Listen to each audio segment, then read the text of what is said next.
Hey y'all, welcome back to my lair. Today we are going to be recapping on a show I just recently went to on Monday night, and it was the Undeath show at 89th Street. I'm really excited to talk about the show because if you follow me on Discord, you would know that it has been drier than the Sahara Desert when it comes to bands coming to Oklahoma. It's a show drought. I mean, last year we had so many shows to go to. Started out with Aborted like in March after the slow season, ended with like Exhumed.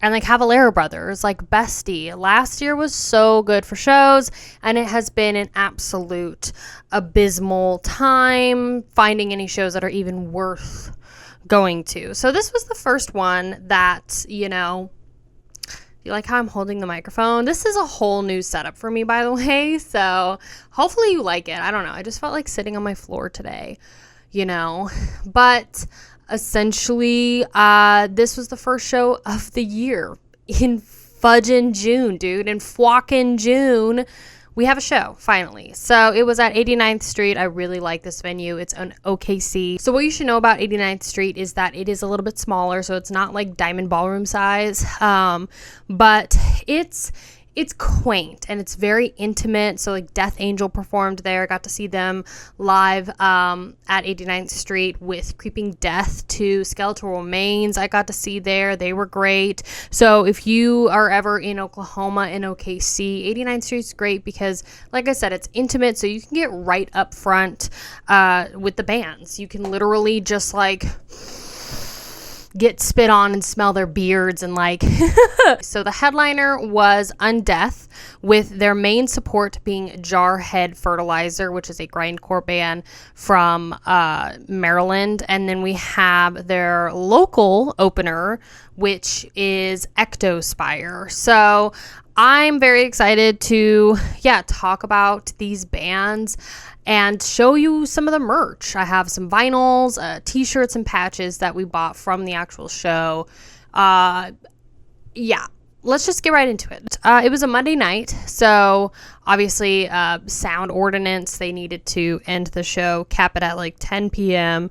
And they only had 3 bands, so it was a nice short and sweet lineup. There weren't like a ton of bands on the roster. It was just the local opener, main support, and headliner. So Ectospire was the local support, and they were great. So Ectospire is a death metal band from Tulsa, Oklahoma. So like I said, they're local, and it's a 4-piece band. So they have bass guitar, drums, and a lead singer. So based on Bubba, I need my damn glasses for this. So they have a single which came out. It was called Formless Horror. And then the demo is basically the same name that came out in 2023. The Mire of Absolute Repulsion is a split they had also in 2023. And then they have an EP, which is called Afterlife Brutality. Now, as far as merch goes, they really were only selling pins and stickers and t-shirts. So they didn't have any like physical media to sell. I think they used to have tapes. I'm not sure. But it was like crossed off on their list. So, did not purchase any merch from them. Now, Ectospire was, they're their local opener. So it's just to warm you up, girls, just to get your juices flowing. And I actually really enjoyed this band, but I also really enjoy death metal. So not all death metal is good though. But this was actually very enjoyable. So I had a lot of fun with every single one of these bands. Ectospire, I think, had a very solid lineup. I thought the lead vocalist, her name is Brianna. Yeah, so Brianna is the main vocalist. Loved her voice. She had just like these kind of like grindcore vocals. They had like some samples that they were playing as interludes in between their songs, which I thought was great. And yeah, it was just a vibe. I really enjoyed it, and it was a great opener. I will say this show too, it didn't have a lot of people. There weren't a lot of people that came, so it was like less than a third full, which I did not mind, and I also was expecting, because again, Monday night, but I didn't mind it. Because I have been to multiple shows at 89th Street where they've been sold out. Like the Suffocation show was sold out, and that was a lot. The Death Angel show, I think, was sold out or almost sold out, and it's a lot. Like when that small venue is packed, it's packed. So when it's sold out, it's packed. So it was nice to just have some like breathing room, and for it to be it was chill. It was like, okay, let's just like jam out, let's just listen to some death metal and let's just chill. If you wanted to sit at the bar, you actually could. You could get a beer, you could just chill. Like it was fun. Sometimes you don't want to deal with crowds. That's probably just the introvert in me. Me and my old age, we're just chilling. Okay. So Ectospire, pretty solid opener. You could give them a try. I am wearing their shirt. So I felt personally like I couldn't live without this shirt. I'm not crazy. Like after looking at it, I'm not totally crazy about this design, honestly. It definitely looked a little bit cuter on the hanger, but I'm not mad at it. It's like I'll support a local death metal band in my area because why not? Bestie, if there is one thing you need to know about me, is I love a good grindcore band. And Jarhead Fertilizer, great grindcore band. I absolutely love this band. This is one of my new favorite grindcore bands to ever discover. Fudging love Jarhead Fertilizer. So Jarhead Fertilizer is a Maryland-based grindcore power violence band. That's kind of like their earlier stuff. Later stuff, it says grindcore death metal. So basically it's grindcore and death metal, definitely. Now they have 2 full-length albums, an EP, a split, and a demo out. They've been around since like 2011. Their first full-length album was from 2021 called Product of My Environment. And then Bestie, you're making me put my damn glasses on. So Carceral Warfare is their second full-length album, which came out last year in 2023. So, Bestie. What can I say to convince you to listen to this band? The first thing that really drew me to this band was their lead singer / drummer. Yes, you heard me right. Their lead singer is also their drummer, okay? And this was actually something that I didn't realize until the guy actually just got behind his kit. And so there was this gentleman who ended up being, the vocalist, David Bland.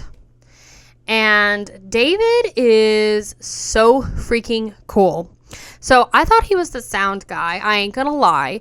But, and that's only because, he was setting up and stuff. Sometimes I forget that 89th Street is a small enough venue where the actual musicians will set their stuff up and instead of roadies, at the Diamond Ballroom, you'll have the roadies set up stuff. At 89th Street, you'll have the local musicians or the actual musicians do it. So anyway, David, he was basically setting up his cords and everything, making sure his kit was ready. And he was wearing these fat chains. The links were that big, and they were crisscross wrapped across him. And it was so freaking cool. And he was wearing this cut up t-shirt, and he just looked dope. His outfit was on point.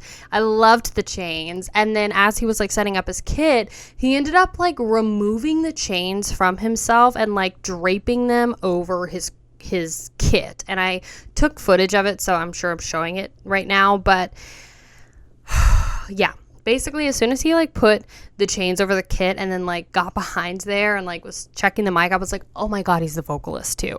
So I thought that was so freaking cool. And they sounded great. So they started off their set with a hip hop sample, and it it was a vibe. It felt very hood. The best way I can describe it is it reminded me so much of like East Coast rap, East Coast hip hop. It had that kind of ghetto hood vibe to it. That's honestly the best way I can describe it. I used to listen to a lot of East Coast rap and hip hop ages ago, but it gave me that vibe. It gave me that kind of like East Coast dirty vibe. I don't know, but like in a good way. And it was great. So the usage of their like little samples that they used throughout their show was awesome, and it was grindcore. So David did a really, really great job of delivering these grindcore vocals, playing the drums. The band was tight, super, super tight, and I very much enjoyed it. And so we did pick up a couple things of merch, so I will show footage of that merch. The first thing we picked up was a Jarhead Fertilizer t-shirt. Now this is an old tour shirt, and so it was only like $15 US dollars to actually purchase, but it has like a bunch of older tour dates, and I think that this was from last year, and I love this t-shirt. I thought it was great. I originally, like, I'll be honest, I was in between wanting this Jarhead t-shirt and this one, but I felt more drawn to this one in the moment, so I got this one. But we also picked up some patches, one for me and one for my boo, so I can put one on my pink battle vest, which y'all will see soon. But yeah, that's kind of like what they look like. Super cool, and it's woven, which is always a plus. You can actually iron it on, but I always like to have my patches sewn on so they just last longer. So in terms of vinyl, we did pick up their first two, or I guess their only two full-length albums. So I'm going to be honest, I have not listened to Product of My Environment yet, okay?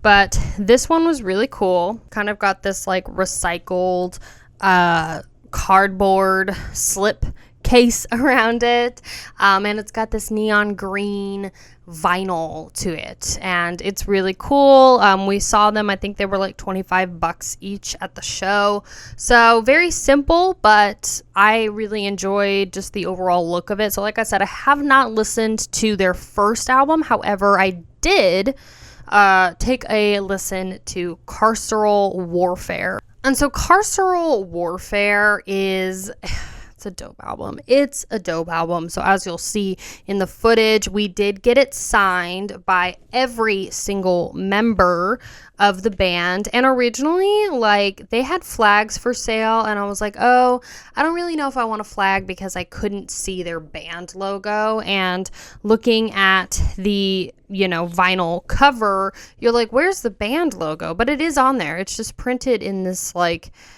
clear kind of font. So in the light, when you do it, like just at the right, I don't know if I'm doing it for you to see, but just at the right time, you can see it. And I thought that was really cool. And it's like these women playing cards in the nude and they're like in a prison, which I thought was kind of interesting. And then, yeah, we just got them signed by every single member, which was really, really awesome. The booklet itself, yes, it comes with a booklet, which is really cool. Like, honestly, Deicide, bro, Glenn, you could learn a thing or two about having a really nice booklet. Banished by Sin, cough, cough. But I mean, look at this thing. So it's actually a lyric sheet. Good luck trying to read the lyrics, though. That's not really a thing. So you can't really read the lyrics, but like, I don't care. It's like the amount of like time and effort put into this booklet is just cool. Like, I love seeing booklets in my vinyl packaging, like, because especially for grindcore bands, I feel like they do this style of like a collage, you know? And so I'm assuming that they actually cut all of this stuff out and then like put it together and then just scanned it or took a photo of it somehow, or I don't know, but just the time and the effort, like it costs a lot of money to do booklets like these, and a lot of people don't realize that. So this just shows effort to me. And then of course you've got the swampy amoeba looking like vinyl, and it reminds me a lot of yeah, a swampy amiibo, and I think it's similar to the vinyl too that we have of Acid Witch Satanic Hallucinations, which I think is sort of in the same ballpark in terms of like vinyl design, so I thought that was cool. Yeah, Jarhead Fertilizer, let me just tell you that album, Carceral Warfare, they sound exactly like they do on the record. It's insane. Listening to this vinyl after seeing them live, I'm like, holy shit, they literally just played their entire album live, including the samples. Like when this album started out with that hip hop sample that they had starting out their show, I was like, oh my God, that's so cool. It's such a great reference from like, you know, live show to recording. They sound great. And they really capture this Maryland grit, the East Coast grime, you know. It's a very, very cool sounding grindcore band. I really enjoy it. I had a lot of fun.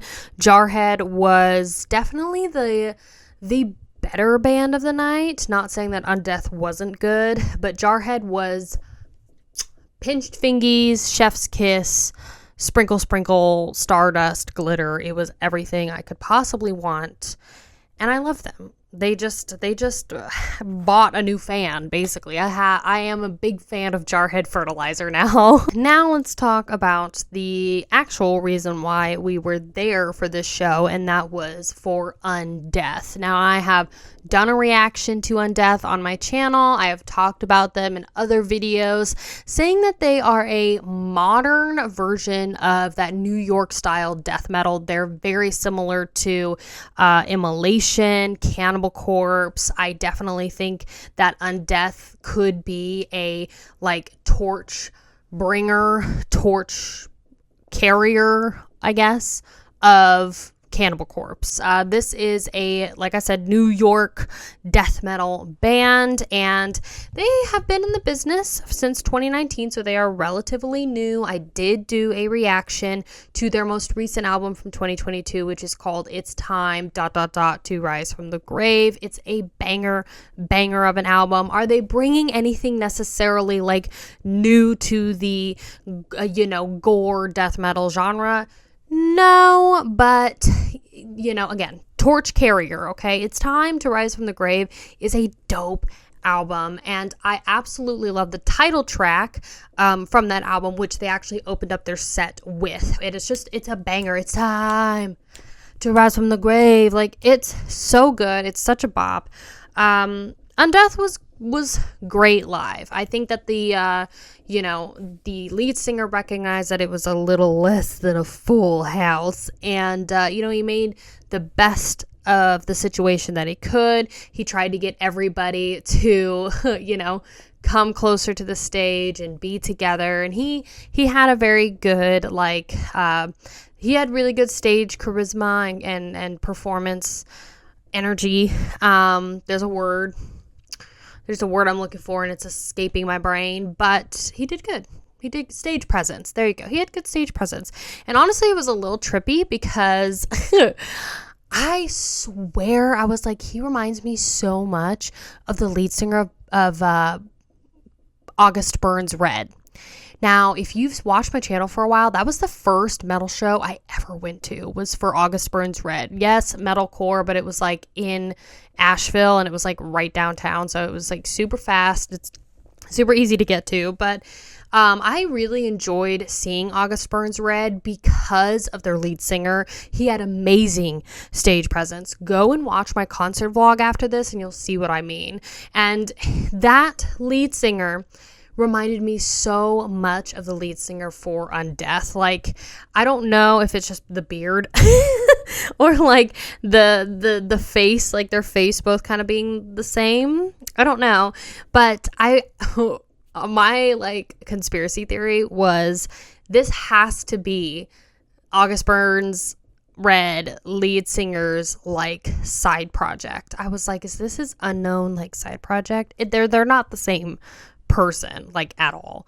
But yeah, like I said, they opened up with the title track from their most recent album, and they actually played a new song from their new album that they are about to release later this year in the fall. And so they announced that they went into the studio and just finished recording their album like 2 months ago. So like I said, they performed a new song, said it was going to come out in the fall. So they're with Prosthetic Records. And I'm very interested in that new release because I love Prosthetic Records, and I'm interested to hear what this new sound sounds like, because the song that they played off of their new record, Unreleased, was heavier than what they have on this last record that they just recorded. So it's going to be interesting to hear what their new sound is going to be like and how they developed over the last like couple years. So if you have not listened to Undeath, I highly recommend that you do it, because for all the reasons I mentioned. Torch Carrier. It's Time to Rise from the Grave is a great record. I have it on vinyl, and I actually got it signed by the lead singer. So he signed it in little bronze right there. Me and my little awkward, antisocial, introverted self got it signed. Now I've had this record for a minute. I think my boyfriend surprised me with it like a month or so ago, and so we did not get this at the show, but I had to have something to sign, bestie. Okay, so I got the vinyl signed, and I also wore my Undeath shirt that Metalhead Box had sent me, so that was really cool to just be able to rep that. Now the other piece of merch, so we did buy merch from them. We got this patch, which I'm gonna be real with y'all, I don't like it. It was $10 US, but it's just not my favorite kind of patch because it's like a printed patch. Now I get it, they're cheaper to like produce than woven patches, but like look at the quality difference between like this printed patch and this woven patch, you know? Like the woven patch just looks so much better. So I don't know. It's up to y'all. Like, I know y'all have your preferences. Personally, I just feel like you can't read the logo on this at all. So I'll probably just sew it onto my vest anyway, because there aren't any other Undeath patches available. Like, we already looked. I was trying to find just anything, literally anything that like was woven or whatever, and there's not anything. So I don't know. I don't know. So this is about the best that we can get. I'll just put this on my vest and just kind of hope for the best, because it's just not very good. It's, you know, it's just so dark. So but yeah, that's the show that we went to, and like I said, it was really, really fun. It was great to just get out of the house and actually go to a metal show, because we haven't been in like 6 or 7 months. So the next major show will probably go back to 89th Street for Creeping Death and Frozen Soul. They're going to be playing there, and then Crypta, of course. So Crypta is going to be playing at the Diamond Ballroom in October, I think is when the show is. So that's going to be really fun. I think they're just opening, but like I don't care. Like I'll literally just go for Crypta, because one of my Discord members said that they were really, really good live, and I believe it. So yeah, that was the show at 89th Street. I'm really happy with it. And yeah, so if you're interested in any of these bands, I'll have like their links kind of listed down below. So if you wanted to stream some of their music and figure out if you like them yourself, you can do that. Jarhead Fertilizer, if anything, give Jarhead Fertilizer a try if you like grindcore. If you're more into death metal, I would say check out Undeath. Ectospire is good. The one thing that I will say about Ectospire is that they only had one guitarist. So their one guitarist was like doing rhythm when he could, and then when he would like break for the solos, it fell a little flat, you know. And my boyfriend did mention like they would really benefit with having a rhythm guitarist, and I agree to that, you know. But you know, my old band, we also struggled to keep a second guitarist. Sometimes it's hard. So when you don't have that other rhythm element and you break for those solos, it can definitely, you know, strip your music a lot in a live setting. So I think that's the only thing that I would like have them improve, as if I'm the one that is in control of that. I'm not, but that's if I had to change anything, you know, constructive criticism for Ectospire, that's what I would say. But otherwise, it was a really, really good show. It was very, very fun. So yeah, links will be down below for those bands if you're interested. I appreciate you watching, and I will see you in the next video. Bye, you guys.